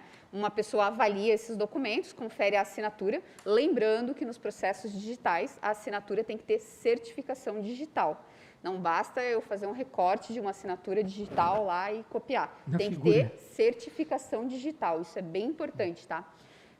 Então, a gente confere se essa assinatura tem certificação digital e ele é submetido à avaliação. Uma vez que esse projeto for aprovado, ele é encaminhado também por e-mail profissional. Então, não precisa, no projeto digital, ter que estar vindo aqui. A gente atende inúmeros profissionais de São Paulo, Porto Alegre, de outras regiões, e isso está funcionando super bem, né? Então, a vantagem no projeto digital é que você não precisa da assinatura do cliente também, é só a assinatura do responsável técnico. Então, o profissional vai conseguir tramitar tudo isso. Até os atendimentos, né? Hoje, a gente continua fazendo as reuniões, está fazendo via Skype, os atendimentos aí têm funcionado muito bem. É uma boa forma de fazer o processo... posso dizer, hoje mas ser mais fluido, ele é mais né? rápido, né? O profissional economiza também na questão de ter que estar plotando prancha toda vez que for submeter a análise. Então, veio para facilitar. Tem alguns profissionais que estão se adaptando ainda, até questão de assinatura e tal, mas com certeza é um caminho que facilitou bastante. A gente até, né, o Corpo de Bombeiros é no centro, aqui em Joinville, tinha um problema com estacionamento, para os profissionais poderem vir aqui, submeter arquivo, às vezes acabava extraviando prancha, vinha via motoboy, esse tipo de situação. Então, hoje está bem mais tranquila a questão do projeto digital. Ainda não estamos na condição final ideal, né? Como a Jaqueline falou, a gente tem trabalhado bastante nisso, no sentido de prover de que o processo entre pelo site, a pessoa faça o upload dos arquivos lá pelo site. Isso, e mais alguns dias a gente espera estar entrando em processo. Então, a gente hoje já consegue fazer a entrada totalmente digital via e-mail, processamento digital e saída digital, né? Então, a gente quer simplificar bastante isso, dar celeridade, dar velocidade e dar segurança ao processo. Legal. E como é que está essa aprovação de primeira aí? Como é que é a porcentagem? Eu sempre tenho uma... Então, o que eu diria que gera bastante complicações nos projetos, não apenas nos projetos, nos RPCIs também, é a falta de conhecimento da legislação. Conhecimento básico. Como o Luciano comentou, a legislação ela mudou bastante, né? Ela muda frequentemente. Então, a gente, como profissional, tem que estar sempre antenado, tem que estar sempre consultando, ver se não houveram mudanças na legislação e se antenar a elas e adequar os nossos processos a essas mudanças, né? Então, o que acontece de dar muito erro nos projetos ou nos RPCIs é a gente continuar recebendo informações defasadas de legislação anterior. De legislação que não está mais vigente. A questão das assinaturas, vem muito documento sem ser a assinatura digital. Como eu falei, é uma assinatura, mas não tem certificação digital, aí ela invalida. Atender aos procedimentos, tanto para o RPCI quanto para o PPCI, a gente tem disponível no nosso site os procedimentos para elaboração, né? Que contém lá quais são as informações básicas, o que tem que ter, o que não tem que ter. Eu desconfio que seja um pouco de falta de leitura, assim, né? De realmente os profissionais ou as pessoas que desenham, enfim, buscarem estar lendo, conhecendo melhor a legislação antes de submeter um projeto ou um RPCI para avaliação. Isso, com certeza, evitaria bastante. Qual checklist? Tem o checklist também, que está disponível no nosso site. Checklist, né? Então, ele está lá, é quase que um caminho de cada sistema, o que a gente avalia, o que não avalia. Hoje, a legislação, o Corpo de Bombeiros Militar também tem checklist disponível lá no site, que está equalizado com o nosso. Tem os artigos da IN1 lá, que citam o que deve ter de informações para cada sistema, tanto no PPCI quanto no RPCI. Então, assim, enquanto profissionais, a gente tem que buscar se informar, conhecer aquilo que a gente vai estar submetendo para uma avaliação, né? A gente vê, e aí você falou em número, né? Hoje a aprovação de primeira não passa de 20%, infelizmente, tá? Não passa e a gente vê que esse número poderia ser ampliado com um pouquinho mais de esmero, com um pouquinho mais de cuidado. Eu vou reforçar um ponto aqui. A norma é clara, por exemplo, ao dizer que todo projeto digital, no projeto digital, o profissional deve indicar o caminhamento da rota de fuga. Se houver sistema de hidrante, ele tem que indicar o caminhamento dos hidrantes, ele tem que indicar o caminhamento dos sistemas. A norma diz, por exemplo, que você tem que obrigatoriamente indicar as larguras de todos os elementos das rotas de fuga, portas, corredores, escadas, enfim. Então, tem uma receitinha de bolo lá que a norma já te diz que tem que ter. E a gente vê muitos projetos não aprovando de primeira, aprovariam se aumentaria posso dizer com certeza absoluta a vocês, passaria de 60% a aprovação de primeira, caso essas coisinhas simples, que a própria norma já está dizendo que tem que ter, fossem observadas. Legal. Então, às vezes a gente olha o projeto conceitualmente está certo, está beleza, mas não tem a largura de um corredor, não tem a largura de uma porta. E aí, a própria norma já diz, tem que ter. Tá? Então, acaba voltando porque, seu amigo, você não colocou a largura, ou você não colocou o caminhamento que a norma obriga a ter, sabe? Então, e aí eu reforço um pouquinho um trabalho que a Jaqueline fez, dedicou muito da energia para elaborar o checklist. E o checklist é uma baita ferramenta que te ajuda, para que você, antes de enviar o teu projeto, dá uma olhadinha no checklist lá, tenho isso, fiz isso, a chance de se ter algum tipo de reprovação aumenta absurdamente. Então, valorizem o trabalho, utilizem o checklist. Não só o checklist, a gente tem uma biblioteca também disponível no nosso site com detalhes de sistemas Prontos, de prevenção. Desenhados. Está lá em DWG, tem o PDF, tem o DWG, que os profissionais podem usar, alterar, se acharem necessário alterar alguma coisa, mas está disponível. Então, por exemplo, um profissional que está começando, um engenheiro que está começando hoje aí no mercado de trabalho, eu não tenho uma biblioteca pronta de sistemas de prevenção. A gente tem alguns sistemas que tem a biblioteca disponível lá no site, só fazer o download e utilizar sem problema nenhum. Detalhes, né, de escadas, de Exato. extintor, de hidrante. A gente também é sempre disponível para corrimão, atendimento, tirar dúvida, né? Então, se o teu projeto foi e voltou, 1, 2 vezes, não está entendendo o que é, não sei como fazer, entra em contato. Me manda um e-mail, ou seja, através do CAT Responde, ou diretamente no meu e-mail, no CAT 2, eu tenho atendido a todos os profissionais. O bacana do atendimento via Skype é que a gente consegue compartilhar a tela, né? Skype, Meet, a gente usa várias ferramentas, aí o Teams. Compartilha a tela, mostra, olha, é isso, é aquilo, tem que fazer assim, tem que fazer assado. Então, a gente está disposto realmente a ajudar o profissional. Só que lembrando, né, às vezes os profissionais dizem, eu tenho que fazer isso para atender porque a Jaqueline está pedindo. Não é a Jaqueline que está pedindo, é a legislação, né? Então, como eu disse, a legislação ela estabelece quais são os critérios mínimos, tanto que uma edificação deve ter, quanto que deve ter num projeto preventivo ou num RPCI. Então, não somos nós que dizemos que tem que ser, é a legislação que determina isso. Então, na dúvida, entre em contato conosco, a gente faz um atendimento, com certeza estaremos disponíveis a ajudar todos os profissionais que quiserem. Mas essa busca, né, essa procura tem que partir do profissional, não tem como a gente saber que a pessoa está com dificuldade de entender ou não um determinado parecer, né? Não, legal. E depois que o projeto é aprovado, daí, como é que o responsável técnico pelo projeto pode orientar o cliente dele depois disso? Essas pranchas, elas devem ser plotadas, né? Plotadas em um tamanho adequado para avaliação dos sistemas. O que acontece é que durante todo o trâmite não precisou plotar nada, e aí só depois, quando o projeto já está aprovado, ele vai um carimbo, a nossa assinatura certinho, o profissional vai plotar para poder encaminhar para execução, enfim, né? Para posterior vistoria e aguardar os segmentos ali, o andamento. Só chama o bombeiro depois que terminou, né, a execução. Exato. E aí você tocou num ponto bastante importante, né? A responsabilidade do profissional não termina só quando ele fez o projeto, né? Tá aqui o projeto, aprovou, quero receber, né? A gente vê muito, tem um gap bastante significativo aí, quando a gente se depara depois das obras, né? E aí a ausência do profissional que fez o projeto na orientação da execução.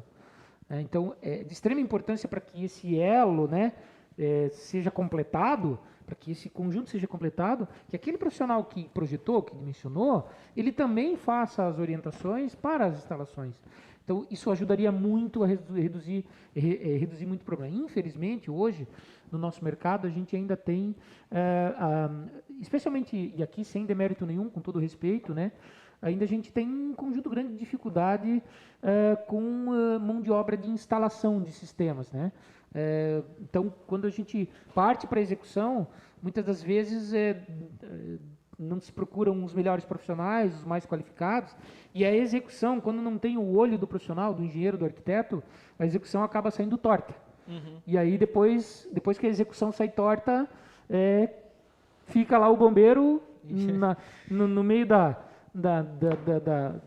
fogo cruzado, né? Que é o bombeiro que não libera, é o bombeiro que é burocrata, é o bombeiro que não ajuda, é o bombeiro que dificulta, e não é isso. Então, tem sistemas que dá para resolver, né? Dá para consertar depois que foram executados errados. Agora tem coisas, pega uma escada, por exemplo, né? A questão do RPCI. Não vem no RPCI o detalhamento de dimensão de degrau de escada.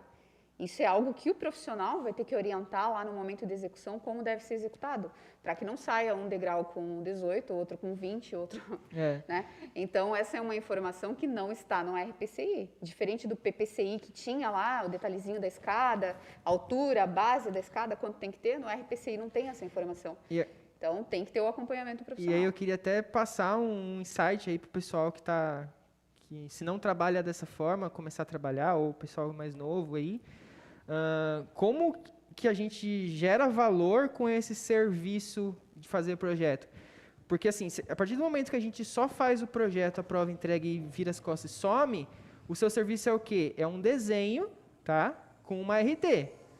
Então ele vai querer te pagar pouco, porque você só largou um projeto lá com uma RT, um testado de aprovação, mas o que ele queria na verdade? O que o cliente enxergaria de valor? Ele enxerga de valor o estabelecimento dele funcionando. O final, né? O final, né? Então, por que não você não faz uma proposta que você vai acompanhar ele até o final e agrega valor no seu orçamento e você acaba faturando mais, ganhando mais, né?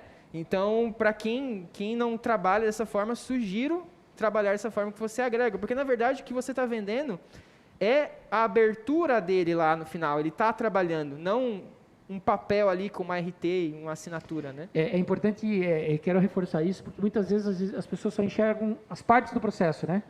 Eu vou te resolver só essa parte do processo. E as pessoas que te contratam, né, os leigos, né, eles não têm o entendimento todo. E é você que tem o entendimento todo. Então, muitas das vezes, a gente todos os dias vê isso aqui, a pessoa acha que aprovar um projeto resolveu o problema. E não é, o projeto muitas vezes é só o começo, né? Tem a execução, tem a vistoria de habites depois. Então, é bastante oportuno isso que você comentou, de que você, profissional, vai te ajudar, inclusive, a se especializar mais. Porque a partir do momento que você projeta, desenha e vai a campo, vai ver as dificuldades de execução, vai ver como é difícil de fazer, você se torna, com certeza, um profissional mais completo do ponto de vista de projetar as coisas. Então, é bastante legal isso e importante. E às vezes você vai e coloca uma luminária num local que não dá para instalar ou não dá para trocar depois. Você não sabe como funciona as válvulas dos hidrantes, né? Como é que dá a pressão, como é que você calcula a rede de hidrantes se você não sabe como é que funcionam as válvulas, né? Então, isso vai agregar valor. Então, o pessoal reclama muito, porque os engenheiros estão se prostituindo. Mas será que vocês estão agregando valor para o cliente pagar, né? Ou você está dando uma folha lá com os rabiscos, né? Exatamente. Eu quero dar até um exemplo prático, né, de que aconteceu hoje comigo, né? Um cidadão muito brabo, né? Ligou aqui porque o bombeiro estava atrapalhando o processo dele. No fim das contas, até acalmar o cidadão, até botar as coisas em ordem, ele descobriu que o profissional que fez o projeto dele cometeu erros grosseiros, absurdos. O profissional acabou, pasme, o profissional fez o projeto preventivo para ele, mas nem na obra dele não foi lá, não chegou a ir lá para entender. E ele acabou colocando, por exemplo, sistemas preventivos. O cidadão colocou lá um hidrante num lugar que tem uma porta. Não dá para ter o hidrante, tem uma porta nesse local.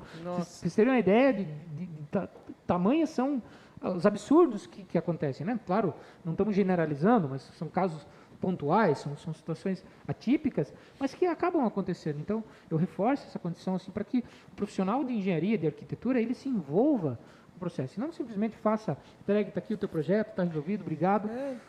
Muitas vezes acontece, o cara dá, eu tenho um arquitetônico aqui, daí ele manda, nem precisa ir lá na obra, daí eu falo, não, eu vou, por mais que esteja igual o que você está me mostrando aqui para eu orçar, eu vou lá, por quê?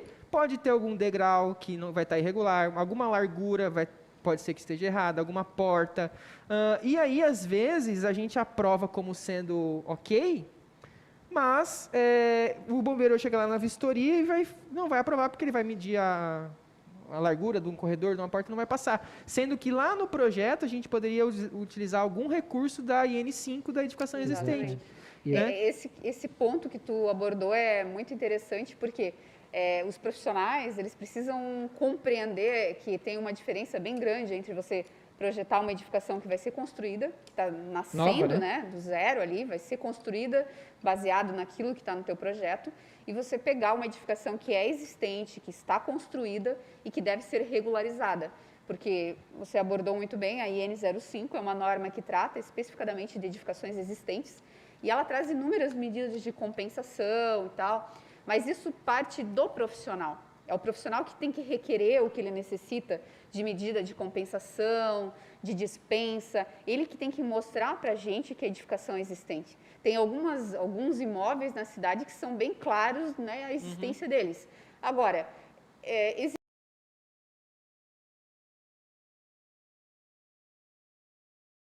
tempo aquilo é existente, né? Isso é uma pergunta importante. Há quanto tempo essa obra está construída? Essa edificação já passou por algum tipo de regularização? Não passou? Então, quando se trabalha com uma obra existente, tem que fazer esses apontamentos e fazer a visita em loco. Porque se não for realizada uma vistoria, se não for feito um as-built da edificação, com certeza não vai dar certo. Eu fui num prédio em São Francisco fazer, aí fui lá, fiz a visita, todos os andares assim, tava legal. Aí eu fui na cobertura, que tinha um salão de festa lá, uns negócios, as portas todas diferentes, com divisórias, eu falei, nossa, tudo diferente, imagina se eu não venho, né? E aí, assim, gente, esse envolvimento é importante, né? Porque quanto mais a gente se omitir, né? Todos nós que fazemos parte desse conjunto aí, mais a gente vai sofrer no final. Porque o que a gente vê aqui é sofrência, né? Chega nos 47 do segundo tempo, o cidadão está lá, precisa abrir o empreendimento, precisa abrir o comércio, precisa gerar emprego, precisa gerar renda, precisa gerar prosperidade e não consegue porque algo no meio do caminho falhou, né? Então, é de extrema importância esse envolvimento. Quanto mais a gente antever, quanto mais a gente se antecipar, problemas sempre vão existir. Quem aqui que já não conduz uma obra ou não conduziu e que passou uma obra linda e maravilhosa e não teve problema? Problemas existem. Eles vão acontecer e o que a gente precisa é, toda vez que a gente encontrar o problema, buscar a solução, encaminhar para que a gente não empurre os problemas para o final, embarrigue os problemas para o final, para chegar lá no final e dizer, não, isso aqui eu não vou fazer, eu vou jogar lá no colo do bombeiro, eu vou botar uma pressão neles e eles vão aceitar. A gente está junto, mas também não é assim. Junto não significa transferir o problema para o nosso colo, porque a gente pode até ter um pouquinho mais de conhecimento, querer ajudar, ter proatividade, querer ajudar, mas a gente também não é mágico, porque a gente tem uma legislação a seguir e é a nossa referência. Então, esse sofrimento que a gente vê aqui poderia ser minimizado, poderia ser poupado se a gente tivesse antecipação nas coisas, mais envolvimento, mais orientação, mais a presença do engenheiro e do arquiteto na obra, ajudaria um bocado. Deixa eu só, o pessoal participando aqui, o Diogo e o Max elogiando o assunto, né? Então, muito obrigado. O Fernando aqui, é triste ouvir o engenheiro chamar projeto aprovado de folha com rabiscos. Mas para o cliente, para o seu cliente, se ele não conseguir abrir o comércio dele, o projeto aprovado vai acabar sendo uma folha cheia de rabisco, porque não vai servir para nada, ele não está conseguindo, porque chegou na vistoria, o projeto não está batendo com o que está lá. Né? Então, acaba sendo, sim, um projeto aprovado, bem feito, bonitinho, tal. Ele não te contrata para fazer um desenho, ele te contrata para que ele consiga o alvará dele. Para mim, não é uma folha cheia de rabisco, mas para o seu cliente que não conseguir abrir o comércio dele, vai ser. Tá? Então, foi nesse sentido que eu quis dizer isso. Tá? Não ferindo a nossa classe, aí, que nosso trabalho aí tem que ser valorizado também. Né? Com certeza. Não tem jeito, infelizmente, minha gente, não tem jeito certo ou não tem jeito de transformar algo que não está certo em certo. Que não seja fazendo certo, né? Não tem milagre, não tem varinha de condão que pega algo que não está lá muito correto e, no final das contas, alguém pega e transforma isso em certo. A gente tem que procurar fazer as coisas certas, o nosso país carece disso, a nossa sociedade carece de profissionais cada vez mais qualificados, cada vez mais responsáveis, então a gente precisa fazer a nossa parte, tá? Legal. Só uma última pergunta do Guilherme, acabou de mandar. Eu achei legal essa pergunta. Como o bombeiro lida em casos do profissional aprovar o RPCI ou o PPCI, né, emitir a RT, e depois que aprova, passa em vistoria, ele sai do conselho, ele exclui a responsabilidade técnica. E não existe mais esse engenheiro aí no... E aí o cliente também não fica sabendo. Não, o bombeiro não tem relação com isso, porque essa relação de responsabilidade é com o conselho profissional. Tá? Uma vez emitido uma RT de instalação de um sistema, ela é eterna. Tá? Então ele vai ser responsabilizado mesmo tendo saído. Eu confesso que eu não tenho, nós não temos, a não ser que a Jaqueline tenha, não tem uma resposta precisa. Conhecimento mais aprofundado sobre o tema para ajudar. É difícil, inclusive, a gente saber, né? Como é que a gente vai saber? Acontece muitas vezes do cliente, né? Entrar em contato conosco, vai fazer uma atualização do projeto, por exemplo, e aí vai mudar o responsável técnico. Por que está mudando o responsável técnico? Às vezes o responsável anterior veio a óbito, né? Às vezes ele não atua mais como profissional na área, então tem inúmeras situações que podem ocorrer. E aí ele acaba contratando um outro profissional para poder fazer uma atualização, enfim, né? Mas uma vez a responsabilidade é diferente de quando eu faço, por exemplo, um laudo, né? Um laudo ele tem uma validade definida. Ele tem uma validade por determinado período, né? Uma avaliação, uma medição. Agora, se eu estou fazendo uma execução, se eu estou fazendo o projeto, enquanto aquilo estiver construído, aquilo estiver válido, essa responsabilidade vai ser válida. Eu confesso para vocês que essa resposta talvez esteja mais no campo jurídico. Né, que nós não temos conhecimento mais aprofundado para ajudar, no campo jurídico com os conselhos. Talvez algum colega que esteja nos assistindo, que tenha uma participação mais junto aos conselhos, possa talvez contribuir. Mas não é comum, a gente não fica aferindo isso, né? Se o cara ainda está lá, se o cara está pagando anuidade, para nós o que importa é que tenha um responsável técnico. Tendo um responsável técnico, os processos são validados. Né, se o cara vem a óbito assim, aí tipo, ninguém fica sabendo e acontece alguma coisa, não tem responsável, né? Mas aí é campo... coisa eu te digo, vamos ficar no achismo se der aqui, algum não dá. problema na edificação, vão levantar quem são os culpados, né? E na busca de culpados, a gente encontra qualquer coisa. Porque você começa a levantar papel, quem liberou, quem não liberou, quem passou por vistoria, quem não passou, quem foi o responsável que assinou a RT de execução ou não. Então, quando chega nesse momento que deu um problema na edificação, que precisa se levantar quem é o culpado por aquilo, ou quem fez o seu trabalho bem feito ou não, aí se levantam e se apontam todos esses critérios aí. Aí não faltam dedos para apontar culpados, né? Alguém vai querer e aí, aqui tirar eu não tenho a estatística, responsabilidade, a culpa. Falando um pouquinho agora, puxando para o momento que nós estamos passando, né, gente? É bastante assustador a quantidade de profissionais, colegas nossos, que têm falecido pela Covid. Vocês não imaginam. Quase todos os dias a gente se depara com situações aqui que o profissional dá continuidade a um projeto. E não é pouco, tá? Tá aqui a Jaqueline, não me deixa mentir. O profissional estava tramitando um projeto, o projeto para, daqui a pouco vem com outro profissional. Aí você pergunta, tá, mas o que aconteceu com aquilo lá? O cara morreu de Covid. O cara morreu de Covid. Tá sim, gente. Então, eu quero também aproveitar e fazer um parênteses aqui, um reforço. Moçada, cuidem-se. A coisa é séria, sem entrar em aspectos políticos, que para mim é bastante triste que, nesse momento triste do nosso país, as pessoas estejam politizando esse problema da pandemia, né? Mas, independente disso, moçada, cuidem-se. Cuidem-se porque a coisa tá séria. Legal. Muito obrigado aí, todo mundo, tá? Agora só, passando um pouquinho mais pensando lá na frente, né?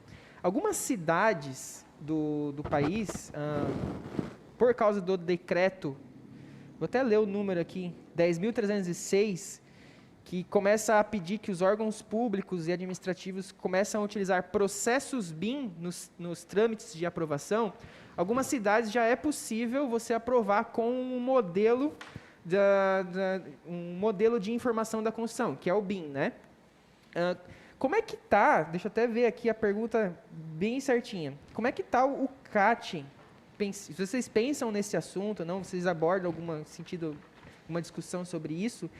Ou há alguma expectativa de mudar o processo de aprovação por causa disso? Eu diria curto e médio prazo, não, tá? De repente, a longo prazo, assim, a gente já tem alguns profissionais que trabalham com BIM, né? Inclusive os detalhamentos que vêm em projeto, que vêm lá do BIM, eles são fantásticos, assim. Esses aspectos 3D aí para detalhamento das edificações, eles facilitam bastante. Então, muitos profissionais já utilizam, puxam essas características lá do BIM, mas nesse momento, pelo menos curto, médio prazo, não se vislumbra nada disso, né? A gente está aí com a questão da tramitação digital recente. Se formos avaliar a legislação de Santa Catarina, ela é mais recente do que a gente já estava tramitando digitalmente. Porque antes de entrar a legislação, aí a gente já tinha dado o pontapé inicial para fazer os trâmites digitais. Depois disso veio a mudança da legislação, que implementa determinados critérios ali que devem ser seguidos. Passou a obrigar, né? Que fossem digitais. Isso, mas isso é muito recente, um ano e pouquinho, um ano e 2 meses, talvez. 2 meses. Então, é muito recente ainda, né? A gente tem uma gama muito grande de profissionais que ainda precisam se adaptar, porque tem muitos profissionais que não têm ainda nem a certificação digital, né? Então, eu diria que, com certeza, o BIM, ele é fantástico, assim, mas a curto, médio prazo, pelo menos, não se vislumbra nada nesse campo, tá? Luciano, tem alguma coisa para complementar sobre não, isso? Mas é um assunto interessante, vocês veem como vantagem precisa estar no radar. isso? E aí, né, gente, quando a gente tem um universo de coisas a fazer, mas o nosso recurso, né, braço, é limitado, a gente acaba tendo que priorizar. A gente já falou sobre isso um dia, mas a gente não conseguiu botar a mão e ir mais profundamente, justamente porque a gente precisa hoje trabalhar em coisas que estão mais latentes, mais de curto prazo, gastar energia nisso. Perfeito. E aí não ignorar, mas deixar assuntos como esse um pouquinho mais para frente, tá? Sem dúvida, considerando a evolução tecnológica do mundo, vai chegar um dia que o cara vai mandar para nós aqui uma animação em 3D aqui, em realidade virtual, a gente vai caminhar dentro da edificação. Já faz a vistoria no virtual já. Né? Isso já existe, né? Isso já existe. Algumas indústrias automobilísticas já modelam um carro, o cara já quase que senta dentro do carro. Enfim, isso já é uma realidade, embora esteja um pouco distante de estar massificado. Ainda são custosos, né? Mas, em medida que isso passar, o aumento da tecnologia e da realidade virtual, isso vai com certeza chegar. Talvez eu não esteja mais por aqui, né? Vocês ainda assim, né? Mas isso são caminhos sem volta, né? A gente só tem dúvida, eu diria, se isso está num horizonte de 2, de 5 ou de 10 anos. Mas que ele vai chegar, sem dúvida vai, né? Então, só eu aproveitar, puxar uma sardinha aqui pra gente. A gente vem falar de BIM e aí acabamos de falar que o PPCI ainda não dá para solicitar pela nossa plataforma, né? Então, parece assim duas realidades muito discrepantes. Mas, assim, como o Luciano comentou, nós somos poucos braços, né? Cada palavra que está lá dentro do nosso site, a gente precisa pensar naquilo, porque tem a Loreni, que nos ajuda muito, tem o nosso sistema, o Clodoaldo, que está sempre aí nos auxiliando muito. Mas o conhecimento técnico, as palavras, se chama baixa complexidade, alta complexidade, isso somos nós que temos que definir. Né? Então, como eu comentei, o PPCI a gente ainda está elaborando para fazer essa solicitação direto pelo site. No entanto, a gente acabou não falando do RPCI, o RPCI, a solicitação é totalmente pelo site, tá? Então, ele entra e ele sai, está funcionando já tudo pelo site. Então, pessoal aí que for solicitar os seus RPCI simples, entre no nosso site, tem o link lá disponível, vai preencher todas as informações, colocar os sistemas, anexar tudo por lá. Então, assim, está funcionando muito bem, tá? Quem já está tramitando aí RPCI sabe que está funcionando 100%. E o próximo passo agora é o PPCI, aí quem sabe em um próximo momento a gente avança para o BIM. Mas aproveitar o momento também para fazer um agradecimento especial para o André, que é o nosso colega de trabalho aqui, né, de engenharia. O André me ajuda muito, muito com essas questões de RPCI, esses itens aí de ter que ficar avaliando com o nosso sistema, o que bota, o que não bota no site, porque é muito, muito trabalho mesmo que a gente tem, né? Eu peço desculpa para os profissionais, às vezes eu torno as nossas reuniões curtas, assim, simplificadas, sou bem objetiva nos atendimentos, porque realmente não dá. Enquanto eu estou fazendo um atendimento, ou enquanto a gente está parado desenhando algo que vai para o site, a gente está deixando de analisar projetos, está deixando de fazer outras coisas que a gente tem que fazer aqui dentro. Então, está tudo muito relacionado também com o prazo, né? A gente sabe que todo mundo tem pressa, mas aí o nosso prazo de projeto preventivo, RPCI, costuma girar em até no máximo 5 dias úteis, 2, 3 dias, né? A gente consegue, é um prazo excelente, se a gente for comparar aí, eu diria que nível de Brasil, o nosso prazo ele é muito bom mesmo, muito bom mesmo. Os profissionais que tramitam um projeto em outros estados, em outras cidades, sabem como é a realidade, então, com certeza a gente não mede esforços para isso, né? E como eu disse, aproveitar um momento e agradecer o André aí, porque ele tem nos ajudado bastante com isso. Então, é bastante trabalho, é bastante coisa, por isso que a gente caminha devagar. O bombeiro também tem questões financeiras, né? Qualquer adequação que tenha que ser feita, qualquer mudança, ela depende de investimentos também, seja na parte de informática ou não. Então, não são decisões tão simples assim, tão rápidas para serem aplicadas, né? Colocadas em prática. Legal. Show de bola. A Franciele mandou uma pergunta, a gente ainda tem 8 minutos, então vou pegar uma pergunta aqui. Quando análise de projetos e vistoria, qual que é a diferença quando compete ao voluntário e ao militar? Qual que é a diferença dos dois?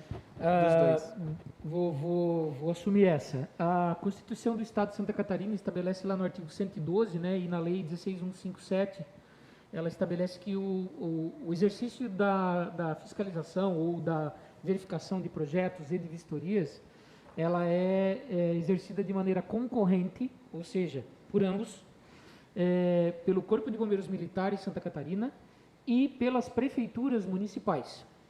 E ela também diz lá no parágrafo único que nas cidades onde ocorre a atuação dos bombeiros voluntários, as prefeituras municipais, no exercício dessa competência, podem conveniar com os corpos de bombeiros voluntários para que eles façam esse trabalho, que é o que acontece em Santa Catarina, em Joinville e também na cidade de Jaraguá do Sul. Se tiver algum colega de Jaraguá, também mandar um abraço aí, porque é uma corporação amiga, a gente tá junto. Mas esse exercício, né, ele é de forma paralela, ou seja, o cidadão pode escolher tanto em fazer com o Corpo de Bombeiros Militar, quanto com o Corpo de Bombeiros Voluntários. E aí aqui eu quero fazer uma menção em especial à figura da Capitã Poliana, né, que é a comandante da Companhia de Bombeiros aqui de Joinville, militar, que tem, desde que está aqui, tratado com muita responsabilidade, com muita seriedade o tema, e tem conduzido de forma bastante respeitosa, né, aqui aos colegas, me permita chamar aqui de colegas do Corpo de Bombeiros Militar, que também fazem um excelente trabalho e que aqui, em especial em Joinville, embora possa parecer para algumas pessoas de que possa existir algum tipo de... posso afirmar a vocês que a atuação do Corpo de Bombeiros Militar em Joinville, especialmente conosco, ela ocorre de maneira bastante respeitosa, bastante amistosa, eu diria até, e então não existe uma concorrência, né? Existe sim a opção do cidadão em fazer todos os seus processos junto ao bombeiro militar ou ao bombeiro voluntário. Obviamente que nós sabemos todos aqui, né, de que no Corpo de Bombeiros Militares existe a cobrança de taxas pelo serviço, que está estabelecido pela a lei estadual das taxas, né? Mas aqueles processos que são aqui realizados são validados pelo Corpo de Bombeiros Militar, e é isso aí um ponto que eu gostaria de destacar e deixar bem claro para todos, né? E vice-versa, né? Nós e também. Vice-versa, né? Projetos que são aprovados no Corpo de Bombeiro Militar podem passar por vistoria nossa, que a gente vai fazer com o projeto aprovado. Sim, nós não fazemos distinção alguma. A única coisa que a gente pede é que o arquivo da pessoa traga, né, uma cópia desse projeto preventivo aprovado no Bombeiro Militar, para que a gente possa ter o registro dele em nosso sistema também. Então, a gente pede para que a pessoa traga esse projeto, a gente arquiva uma cópia dele aqui conosco para também ter esse registro. Foi realizada uma vistoria por nós, mas não tinha um projeto conosco aprovado. Isso foi baseado em quê? Não, está aqui. É porque foi feito em cima de um projeto que foi aprovado no Corpo de Bombeiros Militares. O Luciano comentou da questão das taxas, né? Até é importante a gente salientar, tivemos e divulgamos aí nas nossas mídias do Corpo de Bombeiro que recentemente houveram alguns golpes, pessoas aplicando os golpes e usando o nome do Corpo de Bombeiro. Então, pessoal, o Corpo de Bombeiros Voluntários não cobra nenhum tipo de taxa para nenhum de serviços, nem análise de projeto, nem a parte de vistoria, RPCI, atendimentos, nada. Nosso serviço é 100% gratuito. Então, se você está tramitando conosco, seja um projeto, uma vistoria, e receber algum tipo de taxa por e-mail, ou qualquer coisa nesse sentido, não pague, não abra boleto, nada disso, né? E, se possível, nos comunique, porque a gente sempre está divulgando, aí, buscando fazer denúncias em relação a isso, para não ter problema e nada associado com o nome da corporação. E dentro desse aspecto, só reforçar, assim, nós sim tramitamos um conjunto de informações por e-mail. Todos aqueles processos que passam conosco, eles são encaminhados por e-mail para o destino final, né, para a pessoa que cadastra o processo. Mas entenda o seguinte, pessoal, nós, como resultado dos nossos processos, nós encaminhamos arquivos. Então, você vai receber um arquivo em PDF, sempre arquivos. Os atestados de aprovação de projetos, os atestados de vistoria, sempre vai ter um arquivo anexado. Jamais nós vamos encaminhar um link para você clicar e baixar. Então, esses e-mails de golpe que circulam na praça, né? O cara copia lá, bota um logo de um bombeiro qualquer, clica e coloca assim, clique aqui para receber o seu processo do bombeiro. Então, esse tipo de situação com link para você clicar é o tipo do golpe que faz o hackeamento do computador. A partir daquele momento ele captura as informações, aí senhas, que vocês conhecem bem aí, né? E o nosso remetente é um só, né, Luciano? É um único e-mail que encaminha para todos os processos, que é o cat07@cbvj.com.br. Então, seja de projeto, né, eu mando do meu e-mail também, o cat2@cbvj.com.br, mas o que for de processo de vistoria, demais arquivos, os RPCIs que estão já sendo encaminhados, alguns aí também, vai ser tudo dessa mesma fonte, né? Então, de repente, CBVJ. Recebeu alguma outra coisa, com algum outro tipo de e-mail, na dúvida também, pode entrar em contato conosco, liga, manda um e-mail, que a gente vai estar consultando, esclarecendo, não se sintam aquados em relação a isso, a gente está disponível para poder esclarecer qualquer dúvida. Tem um e-mail de golpe que gira bastante na cidade aí, que de repente até, quem sabe, a pessoa que faz isso está nos assistindo, né? O e-mail dele é departamentomunicipaldebombeiros@gmail.com. Né? Aí o e-mail dele disse assim, olha, você acabou, segue o seu atestado dos bombeiros, clique aqui para... né, gente? Então, vamos cuidar, porque tem muito falsário aí na cidade. Cara, que bizarro, né?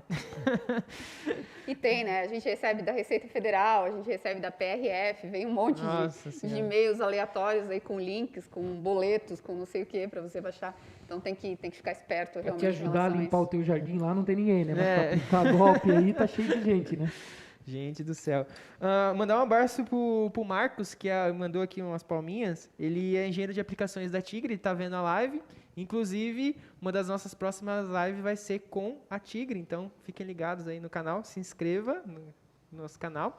E eu gostaria de agradecer a Jaqueline e ao Luciano pela oportunidade de estar conversando com vocês, de passar essas informações para o pessoal que está vendo, para dar aquela clareada, para o pessoal saber que a Jaqueline, o Luciano e o Corpo de Bombeiros Voluntários de Joinville está junto com a população e os responsáveis técnicos para resolver aí qualquer coisa de vocês, né? Me parece que é qualquer problema.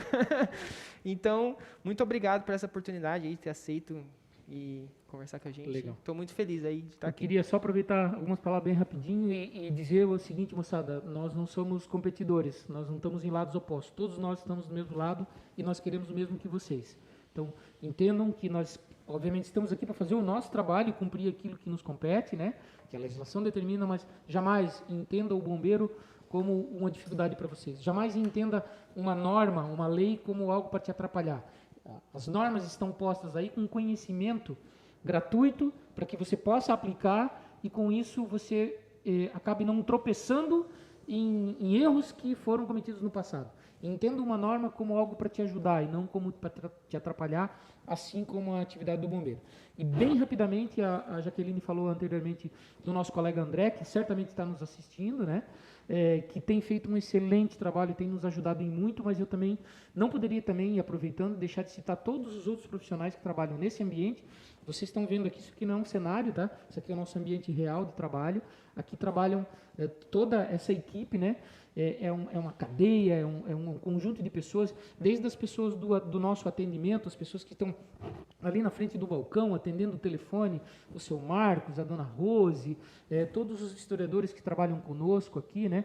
Se for citar os nomes aqui agora, eu fico com medo de capaz esquecendo o nome de alguém, e aí amanhã eles entram aqui de bico comigo, né? Mas todo esse time que, assim, embora estejamos nós dois aqui, né? Não somos só nós dois, é um baita time, é uma equipe que se ajuda, que todos ajudam. Nós temos, para vocês terem uma ideia, nós temos um grupo de pessoas que trabalham como menor aprendiz, né? Um grupo que faz trabalhos, talvez os mais simples, mas porém importantes para nós, né? Trabalhos mais burocráticos. Então, é todo um conjunto de pessoas, cada um com a sua função, cada um com a sua atribuição, com a sua responsabilidade, que faz esse trabalho girar, né? Então, aqui, eu não poderia deixar de mencionar o agradecimento a todas essas pessoas que no dia a dia ajudam a construir esse trabalho de prevenção que a gente faz. E, por último, muito obrigado a todos, obrigado aos colegas que estão aí nos assistindo, obrigado a essa equipe aqui, também Obrigado. A Loreni, que está ali no cantinho, que é assessora de imprensa do Corpo de Bombeiros Voluntários, tem feito um excelente trabalho, tem buscado essas parcerias, tem proporcionado esses momentos. Então, Loreni, o nosso obrigado.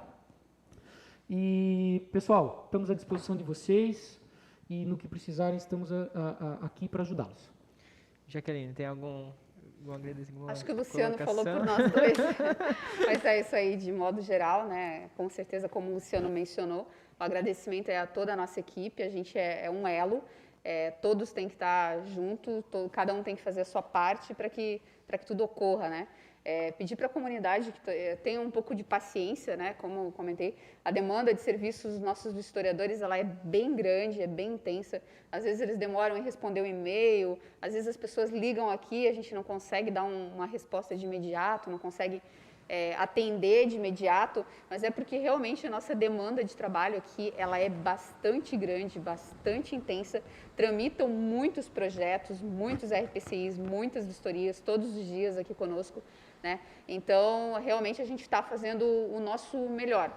Como o Luciano comentou, a gente está aqui para ajudar, está à disposição para tirar dúvida e contribuir com os profissionais. Eu fico muito feliz quando um profissional ou outro envia, às vezes, e-mail e agradece, muito obrigada, porque você está me ajudando a tornar os meus projetos melhores. Eu realmente fico muito feliz com isso, sabe? Porque é esse o nosso trabalho e, assim, agradecemos a vocês aí, né? Com certeza, se a gente puder fazer uma outra parceria, divulgar um outro trabalho, tema para falar a respeito da legislação é o que mais tem. Inclusive, comentem no chat aqui, ou a gente vai fazer uma caixinha de perguntas lá no Instagram sobre quais temas vocês têm dificuldade sobre esse assunto, né? Então, a gente escolheu esse do RPCI e PPCI porque é a entrada, né? Então geralmente ele já, às vezes o processo nasce errado, então é por isso que a gente tem o baixo índice aí de aprovação de primeira.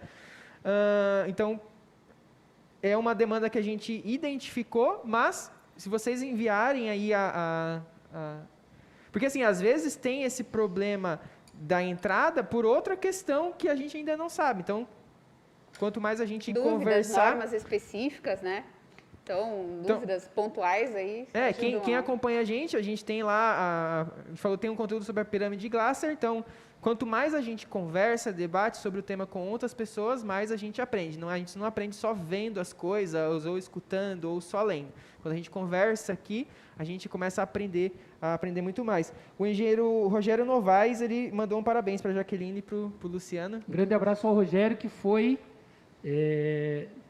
não sei se todos sabem, foi um dos precursores dessa atividade aqui, um dos grandes sustentadores dessa atividade aqui, presidente da Comissão Municipal de Segurança contra Incêndio, foi um dos caras que ajudou a construir, se isso aqui está aqui hoje, a gente deve muito a outras pessoas, mas muito ao Rogério, o agradecimento. O Rogério contribuiu muito com a segurança contra incêndio em Joinville, ajudou a redigir a norma municipal e tem o nosso carinho aí, Rogério, com certeza tem aquela calçada da fama, né, que fica as pegadas. O Rogério tem as marcas por longo tempo aí nesse processo. Legal, gente. Muito obrigado. Ficamos por aqui. Não perca a próxima, que é com a Tigre, tá? Não é com a Tigre? A produção é a outra? Então é da outra. Qual que é a próxima, já para eu falar aqui? Tá. Prevenção e combate a incêndio com o engenheiro Salomão, da SPF, e o Murilo Taka, que antes era da Toros Engenharia, agora ele virou uma construtora. Então, muito obrigado por acompanhar a gente até aqui, quem ficou até aqui, e abração, até a próxima. Valeu, tchau, tchau. Tchau, pessoal. Até mais, tchau.